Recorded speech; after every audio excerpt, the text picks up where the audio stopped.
여러분들과 함께 이렇게 지내다 보니까 벌써 오늘 마지막 시간이 되었습니다. 참 전 일본에 가서 여러 가지로 어려운 점도 많았습니다. 여러분들 알다시피 2011년 3월 11일 날 쓰나미가 났지 않습니까? 여러분들은 어떤 마음을 가지고 있었는지 모르겠습니다만은 저는 그 당시에 이 지상에서 있어가지고 지진을 느끼는 게 조금 덜 했습니다. 네, 저희 집 사람은 제가 10층에 살고 있는데 10층에서는 이 층수가 올라갈수록 많이 흔들립니다. 이 건물이. 그러니까 뭐 불안하죠. 또 그리고 집에 뭐 있던 물건들 있지 않습니까? 소위 말하는 유리컵 같은 거 이런 것들은 다 막 쓰러지고 이래요. 그래서 이제 혹시 여러분들이 다음에 일본에 와 보시면 일본 사람들이 너무 가난하구나. 집에 물건이 아무것도 없구나. 이렇게 생각하시면 안 됩니다. 지진을 대비해 가지고 아예 사놓지를 않습니다. 그래서 집을 아주 간단하게 사는 그런 것도 배웠고요. 또 여러 가지로 어려운 가운데서 이 일본을 지켜주실 분이 하나님이시구나 하는 것도 느끼게 되었습니다. 왜냐하면 일본은 이 세계 태평양과 필리핀, 이 북미 이런 지역에 그 지각이 4개가 있는데 이 교차로와 같은 데 딱 있습니다. 그래서 어느 것이든지 흔들리면 일본이 흔들리는 거예요. 또 그렇다고 너무 염려하지 마십시오. 일본은 건물을 지을 때 한 7.0 정도에는 견딜 수 있도록 건물을 짓습니다. 그래서 우리가 기도하지만 늘 이렇게 자연재해 때문에 참 조심해야 되고 또 이렇게 대비를 해야 되는 나라입니다. 그래서 우리 또 이런 곳에 사는 분들이 기도로 많이 협력해 주신 것이 참 절대적으로 필요한 줄로 믿습니다. 자, 어떤 분이 다리를 지나가는데요. 그 다리가 굉장히 부실한 거예요. 그러니까 거의 뭐 쓰러질 것 같은 그런 다리가 있었습니다. 근데 그 다리를 안 건너가면 안 돼요. 그래서 이제 하나님 앞에 기도를 했습니다. 하나님, 제가 이 다리를 잘 건너가게 하시면 교회 헌금을 100만 원, 여기로 치면 한 1,000불 정도를 헌금을 하겠습니다. 이렇게 했어요. 그런데 뭐 조심조심 해가지고 무려 한 3분의 2 정도를 간 거예요. 그러니까 이 3분의 2쯤 가니까 하나님한테 한 약속이 본전이 생각이 나가지고 3분의 2쯤 와가지고 하나님께 기도한 거야. 하나님, 아까 그 한 기도 취소하면 안 되겠습니까? 그러면서 하나님 앞에 기도하는데 하나님, 그 돈을 좀 깎아주세요 하면서 500 하는데 500불 정도 하는데 막 흔들리는 거요. 막 흔들려가지고 막 너무 놀란 거야. 사람이 너무 놀란 거야. 왜냐하면 기도하다가 막 흔들리니까 더 그런 거야. 그러면서 하나님, 아무리 그렇지만 제가 좀 얘기를 했기로서니 하나님 앞에 농담도 못 하십니까? 이러고 나중에 겨우겨우 다리를 건넜답니다. 여러분들 우리 신앙생활 하다 보면 뭐 자신 있게 얘기 막 하고 이러는데 자기가 살아가지고 이때는 괜찮았던 것 같은데 또 이때 오면 변심, 마음이 변하는 경우가 많이 있지 않습니까? 사람에게도 그러면서 또 하나님에게도 그런 경우가 종종 있는 것 같습니다. 그래서 어떤 이병준 목사라고 하는 분이 한 책을 썼는데 그 책에 보니까 우리 김치에 대해서 얘기가 나와 있어요. 김치가 어떻게 해서 깊은 맛을 내는가 하는 것을 해놨는데 3가지 단계가 있다면 3가지로 김치가 제대로 되려면 3번은 죽어야 된답니다. 뭐가? 배추가 3번은 죽어야 된다. 언제 죽냐 하니까 밭에서 딱 잘릴 때 그때 한번 죽어야 되는 거예요. 그 다음 2번째는 소금에 이제 절이지 않습니까? 절일 때 우리 죽인다 이런 의미가 있지 않습니까? 그러니까 소금에 절이면서 죽는 거예요. 그 다음에 3번째는 이제 양념을 잘 묻혀가지고 이 뭐 장독이라든지 우리 김치 냉장고라든지 그 속에 딱 들어가서 또 이렇게 죽는답니다. 그렇게 해가지고 이 3번의 단계를 적어도 거쳐야지 제대로 맛을 내는 거예요. 그래서 여러분이 이제 금방 김치를 담아가지고 먹는 걸 뭐라고 그럽니까? 여러분들 그걸 아시네요. 김치를 담아 보신 것 같아요. 네, 겉절이라고 그러죠. 근데 겉절이를 좋아하는 사람도 있지만은 사실은 그 겉절이는 맛을 내는 것은 아닌 것 같아요. 그래서 이제 묵은 김치가 되려고 하면 오랫동안 이 죽는 과정을 거쳐가야 되는 거예요. 그래서 저는 이 김치가 깊은 맛을 내는 것을 보면서 우리 가정을 한번 생각해 봤어요. 이 가정이라는 게 결혼을 탁 해가지고 부부가 뭐 자녀도 낳고 부부 생활도 하고 이런다고 해서 그 가정이 깊은 맛을 내는 가정이라고는 얘기할 수는 없어요. 물론 그럴 수도 있겠죠. 그러나 건강한 가정이 되려고 하면 시간이 어느 정도 흘러가면서 부부가 사랑이 뭔지 또 이렇게 쭉 생활을 하다 보니까 이런 거구나 하는 것을 알면서 가정의 맛을 알아가는 거야. 그래서 어떤 부부가 퀴즈 대회를 하는 거야. 그래서 자기 남편이나 자기 아내를 갖다가 좀 소개를 해놔. 그래서 사자성어처럼 이렇게 네 가지로 딱 얘기를 하라고 하니까 뭐 여러 가지로 얘기를 합니다. 여러분도 뭐 당신 남편을, 당신 부인을 얘기하라면 네 자로 말하면 뭐라고 얘기하겠습니까? 그때 어떤 한 분이 뭐야? 자기 남편을 두고 자기 아내를 두고 하는 얘기야. 평생 웬슈 그러더라. 얼마나 이렇게 가정이 부담이 많았으면 뭐 지나가는 농담이지만 그 내자 속에는 굉장한 의미를 전달해주고 있다는 거예요. 평생 원수가. 그러면서도 떨어질 수 없는 그런 어려움이 있는 거예요. 제가 어떤 분이 부부싸움을 하는데 그 부부싸움을 하는데 보니까 정말 그렇게 부부싸움 하는 사람도 처음 봤어요. 부부싸움 하면 일단 911에 부르는 거예요. 그래가지고 저는 부부싸움을 처음 봤거든요. 이렇게 싸우는 사람도 있구나 했대. 그래서 이제 911에 부르니까 사람들이 경찰들이 와가지고 너무 심하게 싸우면 잡아갑니다. 붙들어 가는 거예요.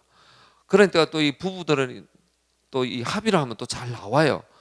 저는 그때 알았는데 보니까 이 부부가 결혼한 지 한 25년쯤 지났는데 911에 얼마나 기록이 많든지 그 기록 다 하지 않습니까? 그래가지고 이 경찰이 너무 이런 사람이 세상에 있냐니까. 그래서 헤어져야 될 것 같아요. 제 마음 같아서는 이 정도 되면 헤어져야 될 것 같은데 못 헤어져요. 나중에 왜 못 헤어지는가 이렇게 물어보니까 남편이 영어를 참 잘합니다. 한국에서 대학을 졸업하고 와가지고 여기에서 공무원을 하고 있어요. 영어는 뭐 보통 하는 거예요. 근데 이 부인은 또 이렇게 비즈니스를 하는데 영어를 너무 못하는 거예요. 그러니까 이 남편이 없으면 또 이 비즈니스가 또 안 돼요. 그래가지고 싸우면서 계속 사는 거예요. 싸우면서. 그래서 이 목사한테 와가지고 자꾸 답을 달라는데 무슨 답을 달니까 목사님 이혼을 할까요 말까요 이런 거야. 그때 저 목사는 그런 대답 안 해줍니다. 왜요? 그런 대답 하다 큰일 나죠. 큰일 나죠. 만약에 남편 편 들면 부인이 공격을 할 것이고 부인 공격을 하면 남편이 공격할 거 아닙니까? 사실은 우리 가정들이 보면은 성숙한 맛을 내기 전까지는 굉장히 어려움을 많이 만들어내고 있다는 거죠. 그래서 가족 간에서 어려움이 생기게 되면 어떤 일들이 일어나냐면요. 서로 간에 신뢰성이 떨어지게 되는 거예요. 그리고 가족이 서로 의존하지 않습니다. 점점 멀어지면서 그 멀어짐을 어떻게 우리 마음을 통해서 알 수가 있는 거죠. 이 마음이 가까이 있는 것 같지만은 너무너무 멀리 있는 거예요. 우리는 성경에 이런 얘기가 참 많이 나옵니다. 그래서 저는 오늘 여러분과 함께 한 가정을 소개하면서 우리 가정에 안에서 정말 이 맛을 낼 수 있는 가정이 되려면 어떻게 해야 되는가 오늘 말씀 속에서 찾아보려고 합니다.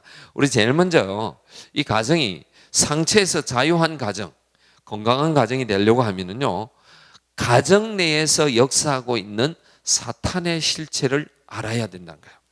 가족 내. 우리 교회도 사탄이 많이 역사하거든요. 근데 교회만 그런 게 아니에요. 가정 내에도 그런 일들이 많이 일어나고 있다는 것을 알아야 됩니다. 자, 여러분이 이제 우리 처음 가정을 딱 꾸렸어요. 결혼해가지고 이런 가정이다. 그러면 이것은 뭐와 같으냐면 김치로 치면 겉절이와 같다는 거죠. 겉절이. 자, 그런데요, 이 겉절이는 아직은 맛을 내지 않는 김치다. 이렇게 말을 할 수가 있습니다. 자, 그러면 이런 것은 이제 뭐 여러 가지 우리 겉절이의 맛을 내는 이유가 있습니다. 그 이유는 뭐냐면 이 사랑하는 마음들이 있거든요. 그래서 이 참 뭐 보기만 봐도 너무 좋거든요. 그게 바로 결혼을 했을 때 부부간의 맛이라고 할 수 있습니다. 근데 한 2, 3년이고 지나면 뭐 어떤 게 옵니까? 어떤 단계가 옵니까? 여러분들은 뭐 다 건강하셔가지고 어떤 기가 옵니까? 아시네요. 예, 권태기가 옵니다. 권태기가 딱 오면은 사람이 사랑으로 사는 게 아니에요. 그 권태기를 극복하려고 굉장히 노력을 합니다. 그러고 난 다음에 그걸 극복하고 나면은 이제 결혼 생활을 하는 5년, 10년 되면은 뭐 때문에 사는 것 같습니까? 예? 뭐, 애 때문에요? 애 때문에 산다. 말이 되군요. 뭐 여러 가지 이유인데 애 때문에 사는 사람도 있고 또 어떤 사람은 정 때문에 살기도 하고 어떤 사람은 진짜 아까 그 사람처럼 영혼을 못해서 그렇게 살 수도 있고 뭐 여러 가지 이유가 있겠죠. 그러면서 그 가정 내에 보게 되면은 수없이 많은 문제들이 막 일어나게 되는 거야. 그래서 이게 가정이 평안해야 되는데 왜 이렇게 어렵냐 하는 것들을 우리가 겪으면서 살아가는 거야. 그래서 권태기 다음에 뭘로 사나 하니까 정 때문에 산다 그러는데 어떤 사람은 또다시 연애하려니까 연애 비용이 너무 비싸가지고 그래서 살아야 된대요. 그냥 사는 게 더 싸게 치니까 그렇게 살아야 된다. 이런 얘기도 합니다. 근데 가정이 그만큼 어려움이 많다는 거예요. 자, 우리 성경에 보게 되면 창세기로 딱 가면 제일 먼저 아담과 이브의 가정이 있습니다. 이 가정에 처음엔 너무 좋았어요. 하나님께서 에덴 동산에서 선악과를 제외하고는 뭐냐면 마음대로 해도 돼요. 이름도 짓고 정말 멋있게 사는 거예요. 결혼식도 세상에서 저는 이 아담과 이브만큼 행복한 결혼이 없다고 생각해요. 하객이 누구였을까요? 새들이었어요. 새들이 지저귀주면서 동물들이 와가지고 같이 이렇게 축하해 준 때 그런 결혼식이었어요. 여러분들 우리가 뭐 결혼식이 이런 건물에 사는 것도 참 좋지만 자연 속에 가가지고 자연과 더불어서 결혼한다. 얼마나 멋있습니까? 그렇게 살았는데 이 뱀이 싹 들어오면서 부부관계를 깨뜨리기 시작했어요. 자, 그걸로 인해서 에덴 동산에 쫓겨났어요. 두 아들을 태어났습니다. 가인과 아벨이 있는데 그 하나님 앞에 제물을 드리는 일로 인해서 그 가정에 살인이 일어나고 최초의 살인이 일어났어요. 그러고 난 다음에 성경에는 대가 10대가 딱 지나면서 노아가 생겨납니다. 노아 때는요, 하나님께서 노아 시대를 이렇게 표현합니다. 악이 관영했다. 악이 어떤 게 철철철철 차고 넘치더라는 거야. 그 정도로 골치 아픈 세상이 돼버린 거야. 그러다가 또 시간이 점점 지나다가 오늘 성경의 본문이 되는 다윗 가정이 나옵니다. 이 다윗 가정에서는요, 얼마나 큰일이 나오냐면 이 가족 내에 딸이 있는데 이복 딸이 있습니다. 배다른 딸이 있는데 이 가족 간에서 소위 말하는 성적인 어려움이 생긴 거예요. 자, 이런 일들이 딱 생기고 나니까 아버지인 다윗은요, 심히 분노하기 시작했어요. 그러니까 화를 내는 거죠. 그뿐만 아니라 근친상간의 당사자가 된 다말이라고 하는 이 여인과 압살롬은 집에서 처량하게 지낸 거야. 서로 말도 하지 않는 거야. 그러다가 2년 후에 보복이 일어납니다. 가족 간에 보복이 일어나는 거야. 근데 여러분들 아셔야 되는 게 이 다윗의 직업이 뭐였을까요? 다윗의 직업. 여러분 양치는 게 직업입니까? 지금 이 성경 본문 상황에서 한나라의 왕입니다. 옛날에는 양치는 소년처럼 살았지만 지금은 그런 직업이 아니에요. 지금은 나라에 내놓고 국민들을 이끌어 가야 되는데 사실은 보면은 이 내부에서는 굉장한 고통과 어려움이 가족들 간에 일어나고 있더라는 것입니다. 그러니까 왜 이런 일이 일어났을까? 여러분이 지금 일어나고 있는 이 현상들을 보면은 답답한 생각이 됐어요. 왜 하나님 우리 가정에 이런 일이 일어날까요? 왜 내가 이렇게 피할 수 없는 고통 속에 살아야 될까요? 왜 우리 가족은 이렇습니까? 이렇게 얘기할 수 있는 거예요. 그런데요, 가만히 알고 보면 사실은 다윗 속에는 흐르고 있는 죄성이 있습니다. 뭐냐면 이 일을 하기 전에 다윗은 어떡합니까? 우리아의 아내 바세바라고 하는 여인과 간음을 하고 자기는요 그 간음한 현장을 좀 없애기 위해서 사람이 할 수 있는 굉장히 악랄한 최악의 시나리오를 만들어 갑니다. 우리아가 요즘으로 치면 군인 아닙니까? 군인이 자기를 위해서, 국가를 위해서, 또 왕을 위해서 목숨 바쳐 충성하고 있는데 제일 전투가 위험한 심한 곳으로 보내가지고 결국에는 죽게 만듭니다. 그게 다윗이었어요. 그렇게 우리의 속에 죄성이 흐르니까 그 죄성이 자기 자신에게 역사를 하면서 그게 다음 세대까지 그대로 연결되는 거야. 그래서 여러분들이 우리가 가정에서 일어나는 많은 어려움들을 볼 때 어려움을 딱 보고 왜 내한테 어렵냐 이거보다도요 진짜 근본적으로 해결해야 되는 게 뭐냐면 오늘 우리 가정 속에 일어나고 있는 사탄의 실체를 알아야 된다. 사탄이 어떻게 해서 내 마음을 우리의 가족들을 이렇게 어렵게 만들어가는 것인가를 알게 되면 이 사탄의 문제를 근본적으로 해결해야지 지엽적으로 아주 겉모습만 이렇게 한다고 해서 문제가 해결되지 않는다는 거죠. 여러분들이 문제를 근본적으로 볼 줄 알아야 됩니다. 그 근본적인 게 뭐냐면 우리 가정을 어렵게 하는 실체가 바로 사단이라고 하는 거예요. 그래서 우리가 영적인 세계를 제대로 이해하지 않으면요 우리는 겉으로는 해결할 수 있는지를 몰라도 알고 보면 문제가 생기는 거예요. 이번에 우리 한국에서 제가 이 기사를 하나 보니까 7층 건물이 2개가 지었는데 하나가 그냥 기초가 잘못된 비스듬하게 된 거 보셨죠? 그 건물을 어떻게 해야 될까요? 방법이 없습니다. 제가 보니까 다 그렇게 할 것 같은데 건물 다 뜯어야 됩니다. 다 없애가지고 기초를 진짜 제대로 해가지고 기초를 이렇게 쌓아 올리지 않으면 그 건물은 절대로 쓸 수가 없습니다. 우리의 삶도 마찬가지예요. 우리 삶에요. 지금 기초의 바닥을 이루고 있는 이 기초가 사단에게 계속해서 공격을 당하게 되면 언젠가는 비스듬하게 이렇게 될 수밖에 없다는 거야. 그렇기 때문에 우리의 삶을 근본적으로 해결해 가려고 하면은 그 사단이 어떻게 우리 가정에 역사해 가고 있는가를 실체를 알아야 된다는 거야. 두 번째로 생각할 수 있는 거야. 우리가 건강한 가정 만들어 가려고 하면요. 자, 이 실체를 알고 나면 그 실체를 해결할 수 있는 해결사를 만나야 된다는 거죠. 자, 우리가 성경에 보게 되면 오늘 이 다윗 가정에 성적으로 너무 어려운 일이 벌어진 거예요. 그러니까 이 가정에는 먹구름이 가득 차 있습니다. 집에만 들어가도 이렇게 밝지가 않아요. 어두운 거예요. 가족 간에 일어났던 이 일로 인해서 서로 말하지 못하고 분노가 일어나고 앙심이 품고 보복하고 싶은 마음이 일어나고 이런 것들이 얼마나 가족들을 고통스럽게 하는지 몰라요. 자, 이런 가정이 있는데 우리는요 해결사를 만나야 돼요. 그 해결사가 누구일까요? 바로 예수 그리스도인들로 믿습니다. 자, 예수님께서는요 이 땅에 오신 목적이 있습니다. 그 목적이 뭐냐면은 우리가 이 땅에서 예수 그리스도를 만나게 되면은 제일 근본적으로는 영원한 생명을 얻을 수가 있습니다.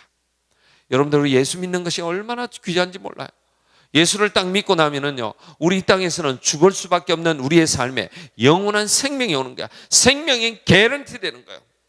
자, 생명이 개런티 되고 난 다음에 그 다음에 뭐가 있냐면은요 우리는 복음의 절대 능력을 알 수가 있습니다. 예수 그리스도께서 이 땅에 오셔가지고 얼마나 수많은 기적을 만들었는지 몰라요.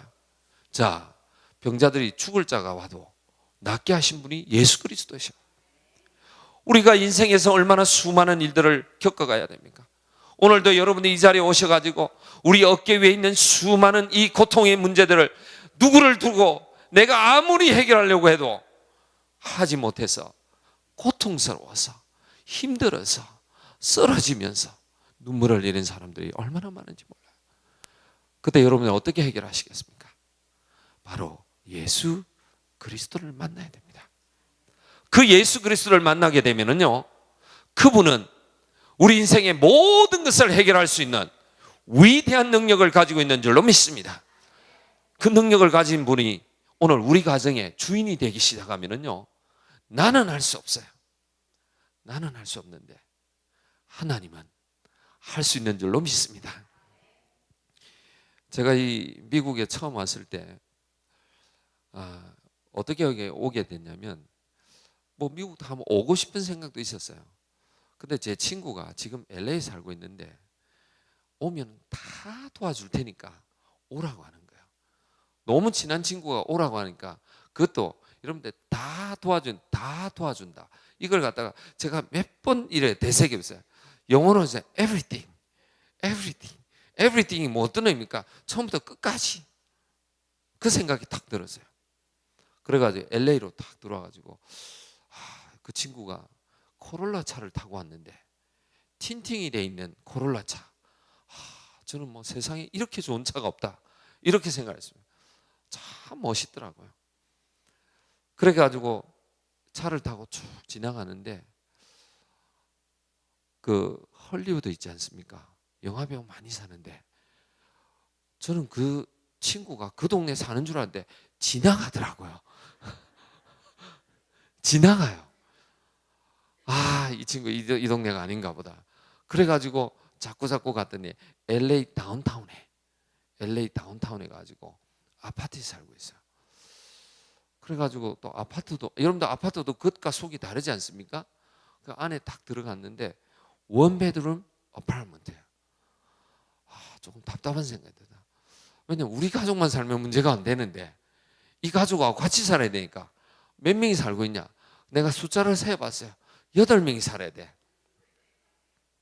지금 여기 원베드룸 아파트에 8명 살고 있는 분 손 들어보세요. 아무도 없을 거예요. 제 미국 생활은 그렇게 시작했습니다. 왜 8명이냐? 우리 가족이 3명이었어요. 저희 딸하고 부부, 그리고 그 집에 부부, 그리고 아들이 2이가 있습니다. 그리고 한 명이 누구일까요?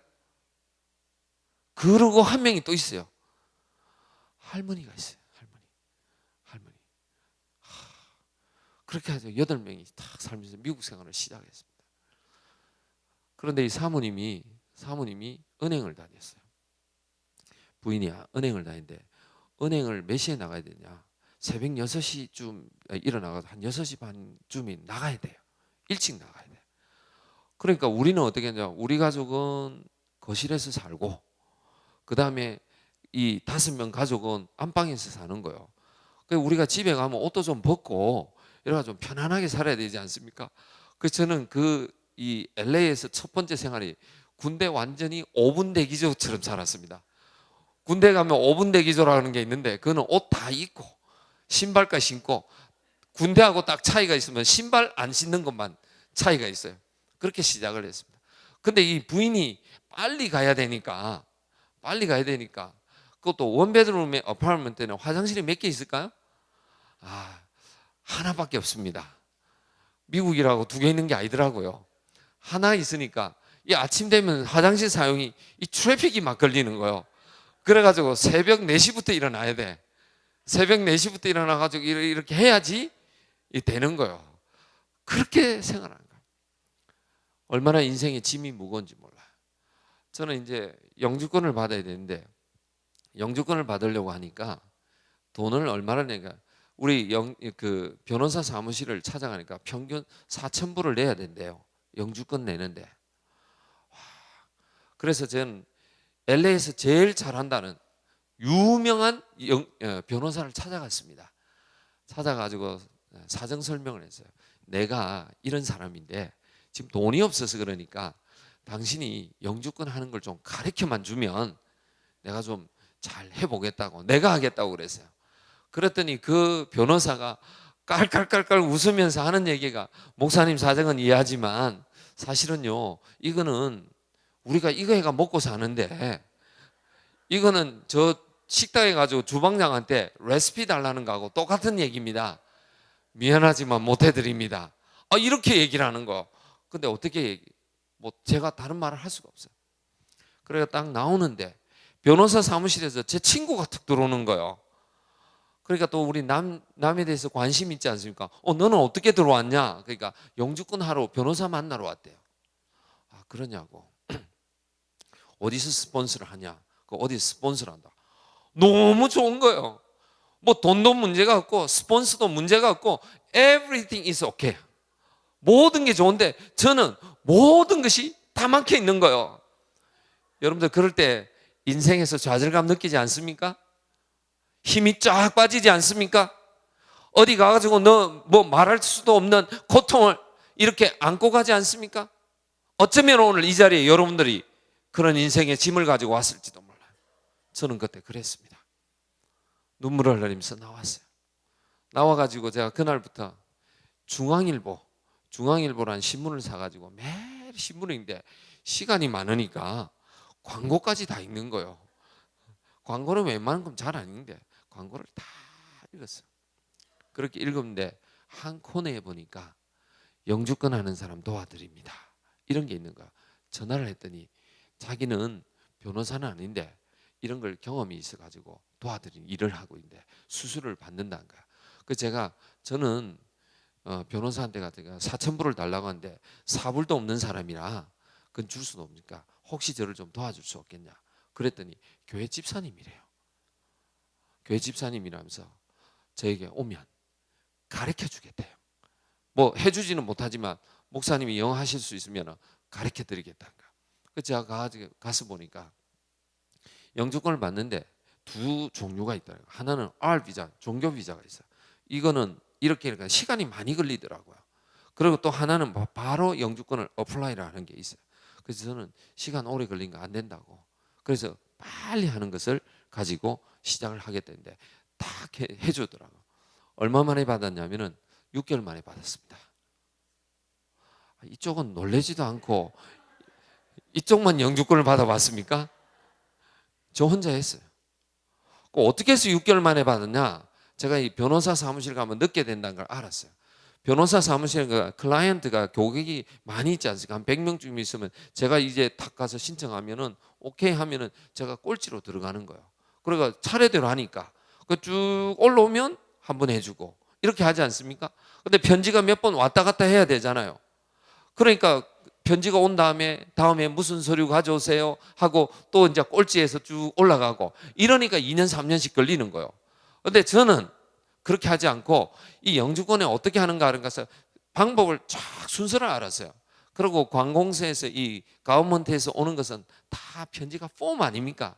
이름만 탁탁 바꾸지 않아요? 그러니까 내용을 다 알고 있는 거예요. 그러니까 이번 편지를 보내고 나면 다음 편지 뭐 올까 하니까 뭘 준비해야 되는가를 다 아는 거예요. 편지가 오는 사이에 전부 다 준비를 다 하는 거예요. 내 거니까 또 얼마나 또 열심히 했겠어요. 서류를 몇 번 보고 이렇게 해가지고 딱 준비해 오면 그 다음날 보내고 준비했다가 그 다음날 보내고 이러니까 금방 되는 거예요. 금방 되는 거예요. 제가 영주권을 받고 난 다음에 아까 그 변호사 사무실에 왔던 친구한테 전화를 했어요. 너 영주권 받으니까 이상하게 그 변호사가 아직도 안 했는지 아무런 소식이 없대. 나는 다 받았다고 하니까 깜짝 놀라는 거야. 여러분들 우리 인생에서 돈이 없어가지고 지식이 부족해가지고 뭔가 경험이 없어가지고 인생의 문제 앞에서 눈물을 흘려야 될 때도 많이 있습니다. 그런데 그때요 여러분이 예수 그리스도를 만나면 하나님 앞에 기도하십시오. 하나님께서 기도하는 가운데서 여러분들에게 아이디어를 주실 것입니다. 그 아이디어를 가지고 그대로 한번 실천해 보십시오. 예수 그리스도는 우리 인생의 모든 문제를 해결해 주시는 그분이시기 때문에 우리 인생에 문제가 있는 것이 문제가 아니라 그 문제를 해결해 줄 수 있는 방법을 주시는 그분 때문에 우리는 감사할 수 있는 줄로 믿습니다. 그래서요 가정에 문제가 있는 것 피할 길이 없습니다. 그런데요 문제가 있는 게 문제가 아니라 해결사 대신 예수 그리스도를 만나지 못한 그것이 바로 우리에게는 문제가 될 줄로 믿습니다. 그래서 우리는 어떻게 해야 될까? 예수 그리스도를 받아들여가지고 그 예수 그리스도가 내 인생에서 정말 내 인생을 주도해 갈 수 있다라고 하는 것을 확실하게 믿게 되면은 하나님 안에서 모든 것이 합력하여 선을 이룰 줄로 믿습니다. 제가 이제 2009년도 12월 달에 이제 미국에 17년을 살았습니다. 제가 17년을 살고 일본으로 갔습니다. 일본으로 가는데 여러분들 2008년, 2009년도에 미국에 어떤 일들이 일어났습니까? 경제 위기가 막 일어났어요. 경제 위기가 일어났는데요. 저는 그 당시 이제 집을 가지고 있었어요. 집을 가지는데 그 당시에 집이 팔릴까요? 안 팔리죠. 그때 집 파는 사람들은 참 대단합니다. 그런데요, 집을 팔려고 하면 팔 수는 있습니다. 값을 완전히 다운시키면은 팔 수는 있습니다. 근데 저희들이 일본을 가는데 여러 가지 극복해야 될 과제가 있어요. 이 집을 어떻게 하느냐 이거. 집을 팔고 가야지 사역을 제대로 하는데 여기 놔두고 가라는 거야. 혹시 또 이 집이 있으면은 미국에 오면 또 좋지 않습니까? 근데 저는 생각이 달랐어요. 집을 여기 놔두고 가면 일본 가서 또 날 미국만 보고 있는 거예요. 그러니까 선교사로 가가지고 선교지에서 사역을 해야 되는데 자꾸 이렇게 미국 보고 있는 거야. 여러분들 성경에 두 마음을 가지면 안 된다고 그러죠. 그 현상이 지금 내게 일어나는 거야. 그래서 제가 하나님 앞에 기도했습니다. 하나님, 제가 일본 가가지고 미국 안 돌아보려고 하면 이 집 반드시 팔아야 됩니다. 그런데 지금 경제 위기가 일어났습니다. 다들 안 된다고 얘기합니다. 하나님 어떡합니까? 우리가 기도하기 시작해요. 우리 부부가 기도하는데 우리 집 사람이 무슨 얘기를 하냐면, 여보, 하나님 이상하게 기도하는데 두 번째 집 보러 오는 사람이 꼭 집 사갈 것 같다 이런 거. 당신 무슨 점쟁이냐고 그랬어요. 당신이 어떻게 알고 그러니까 이상하게 자기 마음이 그렇다는 거예요. 그러고 나서 저는 어디 집회를 갔습니다. 집회를 갔는데 왜 복덕방에서 와가지고 뭐라 하냐면, 목사님 이렇게 누군가 보러 왔는데 어떻게 할까 하니까 보여주라고 했는데 첫 번째 사람 왔는데 아니에요. 그 사람은 집을 그냥 보러 온 사람이야. 두 번째 사람이 다 왔어요. 두 번째 사람이 왔는데 중국 사람이 왔어요. 이 사람이 꼭 사겠다는데 어떻게 하냐고. 그럼 사겠다면 팔아야죠 했는데. 그런데요, 진짜 두 번째 사람한테 팔았습니다. 근데 놀랍기는 손해를 안 보고 팔았다는 거야. 그때는요, 본전에 팔면은 돈 번 겁니다. 그 당시 다들 뭐 집을 못 팔아가지고 난리가 났지 않습니까? 제가 하나님 앞에 얼마나 감사한지 몰라요.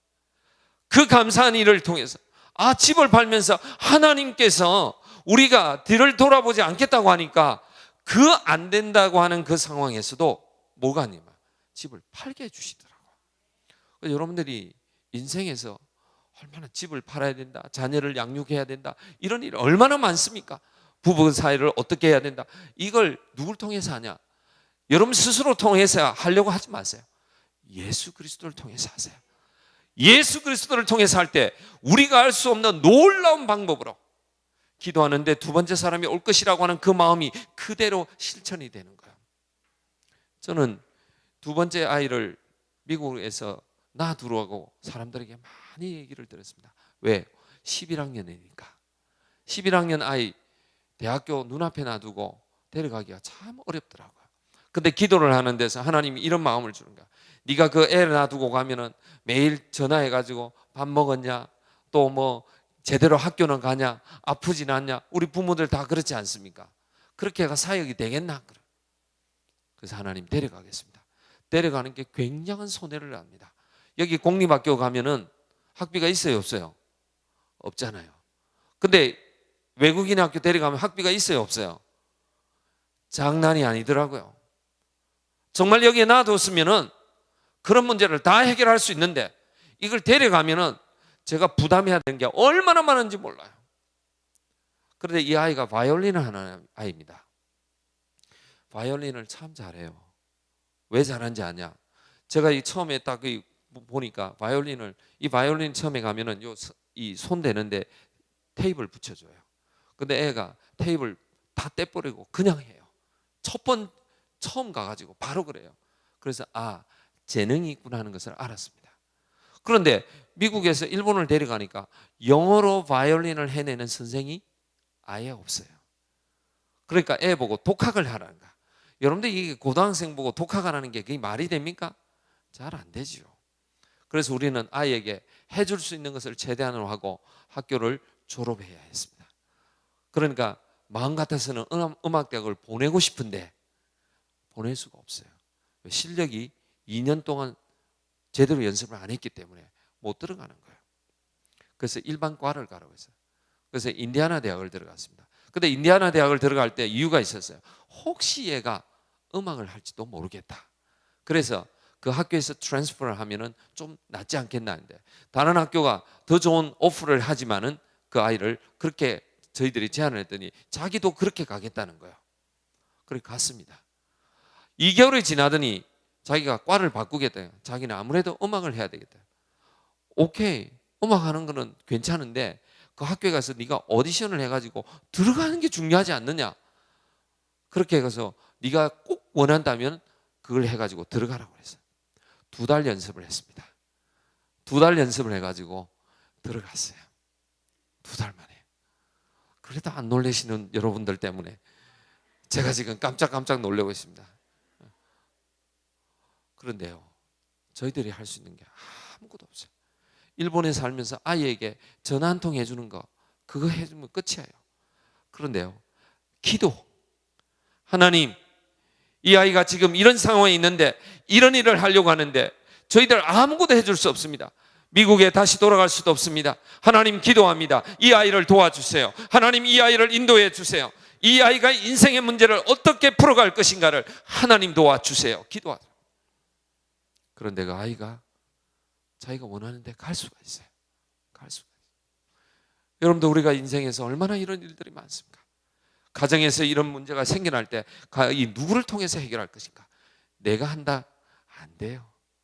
여러분들 한번 해보세요. 해보시면 이거 조금 이렇게 내 힘 있는 거 가진 거 가지고는 할 수 있을지는 몰라도 근본적으로는요, 여러분들 놓아야 돼요. 그런데 딱 놓고 나면 누가 해주시냐? 예수 그리스도가 해주시는 거야. 그래서 오늘 우리가 가정의 문제를 보는 것이 아니라 가정의 문제를 근본적으로 해줄 수 있는 예수 그리스도에게 맡기는 우리의 삶이 되기를 간절히 축복합니다. 그러면요, 우리가 이렇게 상처난 가정을 건강하게 만들어 가려고 하면 해야 될 것과 하지 말아야 될 게 있어요. 해야 될 것, 하지 말아야 될 것. 자, 먼저 우리가 하지 말아야 될 게 있어요. 하지 말아야 될 게 뭐냐면요, 우리가 어떤 상황에서도 가족 간에 서로 적대적인 관계를 만들지 말라는 거예요. 서로 대적하지 말라는 거죠. 알고 보면 우리 가족 간에 얼마나 많이 싸우는지 몰라요. 싸움이 있는 게 뭐, 우리 교회 안에서도 얼마나 싸움이 있는지 몰라요. 싸우는 게 뭐 권투하듯이 싸우는 게 아닙니다. 마음으로 막 싸우고 올라갔다 내려갔다 하지 않습니까? 근데 그게 왜 안 되냐? 하나도 도움이 안 돼. 하나도 도움이 안 돼. 여러분들, 세상에요, 가장 어리석은 게 도움이 안 되는 일만 자꾸 하는 사람. 그거는 진짜 어리석은 거예요. 가족 간의 싸움이 그런 거예요. 도움이 하나도 안 되는 거예요. 오늘 여기 본문에 보게 되면은요, 이 집이, 우리 마가복음에 보면 이런 말씀이 있어요. 만약에 집이 스스로 분쟁하면은 그 집이 제대로 설 수가 없다는 거예요. 그래서 우리는 도움도 안 될 뿐만 아니라 집을 제대로 세우기 위해서 싸우면 안 되는 거야. 비록 싸움의 환경이 온다 할지라도 그렇게 해야 된다. 또 다른 것은요, 우리 가족 간에 일방적으로 판단하면 안 되는 거예요. 이 가족이 보면은 부족한 게 있죠. 뭐 남편이 보면 또 아내가 보면 너무 부족하고, 또 반대로 아내가 또 남편을 보면 부족한 게 있는 거예요. 근데 막 그걸 가지고 싸우는 거예요. 그래서 이 부부들 간에 싸움을 많이 하다 보면은 그게 이제 싸움이 왜 일어나는데 원인을 잘 모르는 거예요. 그래서 어떤 장 그레이라는 사람이 책을 썼는데, 화성에서 온 남자하고 금성에서 온 여자 얘기를 했어요. 그러니까 20년 30년 동안 화성과 금성에서 따로 살아가지고 습관이 다른 거예요. 그리고 와가지고 사람이 좀 다른데 그걸 갖다 자기식으로 막 끌어가려고 하는 거예요. 그 대표적으로 집에 가면은 치약 있지 않습니까? 치약이 딱 있는데 어떤 사람은 치약을 아무 데나 막 짜가지고 막 놔두면, 또 깔끔한 사람은 어떡합니까? 그게 뒤에서부터 착 해가 가야 된다니까. 그런데 뭐 부부가 싸워요, 그거 가지고. 아니, 아무렇게나 해가지고 이빨만 닦으면 되지 않냐? 그 언젠가 다 쓸 거 아니냐? 그러니까 아니, 이왕이면 깨끗이 써야지 해가 막 싸우는 거야. 둘 다 틀린 게 아니에요. 둘 다 뭐가요? 스타일이 다를 뿐이에요. 그런 거 가지고 막 싸우고 일방적으로 판단을 하고 그럴 수가 있냐? 막 그런 거야. 그래서 여러분들이 집에 물건을 많이 사오시는 분들 때문에 싸우는 가정이 있으면 일본으로 이사를 오십시오. 일본에 이사를 오면 아무리 살려고 해도 살 수가 없습니다. 저희 집에는 저희 집사람한테 옷 한 벌을 사오면 옷 한 벌을 반드시 버려야 된다고 얘기합니다. 왜? 스페이스가 딱 제한돼 있으니까. 스페이스가 딱 제한돼 있어요. 안 그러고 막 싸우면은요, 집안이 완전히 난지도 비슷하게 흘러가지고 쓰레기장 돼버립니다. 그건 스타일이라는 거야. 그래서 우리가 일방적으로 판단하지 말라는 거야. 그러면 가정에서 뭘 해야 될까요? 가정에서 해야 되는 것은 격려를 해줘야 돼요. 격려. 우리가 격려는요, 참 이렇게 보약이에요, 보약. 오늘 여기 여성분들이 많은데 남자와 여성의 차이가 있거든요. 이 남자들은 모든 걸 그래서 정보 중심으로 살아갑니다. 그래서 딱 집에 오면 제일 먼저 뭐 합니까? TV를 탁 켜요. 그래서 남자들이 집에 딱 와가지고 TV를 켰는데 그때 우리 한국 드라마 재밌는 게 있나 이렇게 하는 거 남자 있습니까? 그런 사람 없어요. 뭘 봐요? 뉴스, 스포츠 이런 거 보죠. 이런 게 다 정보 아닙니까? 그러니까 남성들은 정보 중심으로 흘러가는 거야. 근데 여자들은 뉴스를 1년 동안 안 봐도 아무 문제가 없어요. 시집온 이후로 한 번도 안 봐도 문제가 없는 사람이 또 여자들이야. 남자들은 그냥 뒤집어져 버리는데 그 왜 그럴까? 여성들은 정보 중심으로 사는 게 아니에요. 여성들은 뭐냐면 관계 중심으로 살아가는 거야. 그러니까 남자 여자들끼리는 이성이니까 팔짱을 끼지만은 사실은 동성연애를 하지 않는 이상에는 여성들끼리는 팔짱을 낄 수 있어도 남자들끼리 팔짱 끼고 가는 것은 이것은 동성연애 할 때나 그렇지 그 외에는 안 합니다. 왜요? 남자는 관계 중심이 아니거든요. 그러니까 이 남자들은 집에 와서 정보를 얘기하고 여성들은 집에 와서 관계를 얘기하는 거예요. 그러니까 이 관계를 탁 하다 보면은 막 이게 잘 안 맞잖아요. 그때 어떻게 해야 될까? 격려해 줘야 되는 거예요. 남자들은 뭘 좋아하냐면 칭찬을 많이 해줘야 됩니다. 칭찬을 많이 해주면은 정말 집안 달라집니다. 집안 달라져요. 여러분들 이사하는데 잘 안 도와주는 남편이 있지 않습니까? 그럼 전략이 필요한 거예요. 한 이사 가기 3개월 전부터 뭐 해야 돼? 막 당신은 얼마나 멋있는 사람인 줄 몰라. 당신은 얼마나 힘이 센지 몰라. 이렇게 해야지. 당신은 뭐 한 번도 이사 갈 때 도와주 본 적이 없어. 이러면은요 이사 안 도와줍니다. 그런데 막 칭찬을 막 해대고 하면은 부대 가지고 자기 친구라도 데려옵니다. 하도 안 되면 돈 주고 사람이라도 일꾼이라도 사가지고 온다는 거예요. 그걸 알아야지. 그것도 모르고 막 남편을 갖다 자꾸 엇박 지르고 구박을 주고 이러면은 남편들은 이사하는 날 어떻게 합니까? 꼭 출장 갑니다. 여러분들 어떻게 해요? 격려해 줘야 되는 거야. 격려해 줘야 돼. 가족 간에 그런 거야. 제가 아는 분이 선생님을 하다가 음악 선생님을 하다가 이제 가정주부가 된 분이 있어요. 그분이 자기 딸을 악기를 좀 시키려고 해요. 첼로를 이렇게 가르쳤어요. 첼로를 다 가르쳤는데 이 아이가 정말 유명한 선생한테 갔더니 선생님이 솔직하게 얘기했어요. 이 아이 첼로 배우면 안 됩니다. 왜요? 그러니까 벌써 자세가 틀리지고 이 아이가 재능이 없습니다. 솔직하게 얘기를 해준 거예요. 그러니까 엄마가 음악을 했기 때문에 딸에 대한 애착이 있어가지고 실망이 많이 됐어요. 그래가지고 이 아이를 어쨌든 음악을 좀 가르쳐야 되겠다 해가지고 결국에는 오보에를 가르쳤어요. 오보에라는 악기를 가르쳤어요. 그래가지고 이 아이가 한국에서 예원여중을 들어갔습니다. 예원여중 하면은 음악학교로서 너무 좋은 학교거든요. 그래가지고 교회 와가지고 한 통 썼어. 또 여러분들 기분 좋으면 한 통 내지 않습니까? 이 떡도 주고 뭐 이래가지고 뭐 이렇게 됐어요. 그러면서 저한테 뭐라며, 목사님 우리 아이가 지금 예원여중을 들어갔습니다. 예원여중을 들어갔습니다. 너무 좋았다. 몇 개월이 지났어요. 엄마가 또 찾아가지고, 목사님 제가 오늘 힘이 없어서 너무 힘듭니다. 뭐가 그렇게 힘이 들어요? 그랬더니 우리 아이가 예원여중 들어간 거는 맞는데 예원여중 들어가가지고 성적표를 받았는데 꼴찌를 했다는 거야.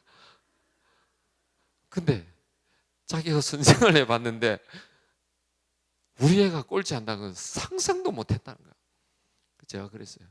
아니 집사님, 정 집사님인데 정 집사님 학교 교사할 때 1등도 있었지만 꼴찌 하는 애도 있었지 않냐고. 그때 다 꼴찌 봤는데 뭐 그게 이름이 그때는 딴 집 애였지만 이번에는 당신 애가 이름이 들어갔을 뿐인데 그게 뭐 별스러운 일이겠냐고. 좀 애 또 어째 하다 보면 잘 할 때가 안 있겠냐. 그러니까 아무리 그렇지만 내가 꼴찌를 하다니 이거 억울했어. 예원여중에 들어가서 꼴찌하는 애 내가 감당을 못하겠습니다. 그래서 제가 그랬어요. 걔는 내가 볼 땐 거의 천재입니다. 걔가 여러분들 학교에 가가지고 정상적으로 종이 이거 답지 받아가지고 백지를 내면 꼴찌할 수 있습니다. 백지를 내면 꼴찌를 하는 건 아주 쉬워요. 근데 열심히 답지를 쓰면서 꼴찌를 하는 것은 기적에 가깝다는 거예요. 그거 아무나 못하는 거예요. 여러분들 꼴찌 해봤어요? 한번 손 들어보세요. 내가 오늘 점심 사줄게. 꼴찌 해봤냐고요? 꼴찌 정상적으로 가가지고 꼴찌하는 거 어려워요. 저도 한 번도 안 해봤어. 이 답지 열심히 썼는데 꼴찌 이거 엄청 어려운 거예요. 그 내가 얘는 완전히 천재다. 엄마는 믿을 수가 없다는 거야. 그런데 이 아이가 나중에 자라고 보니까 천재라는 걸 알게 됐어요. 왜요?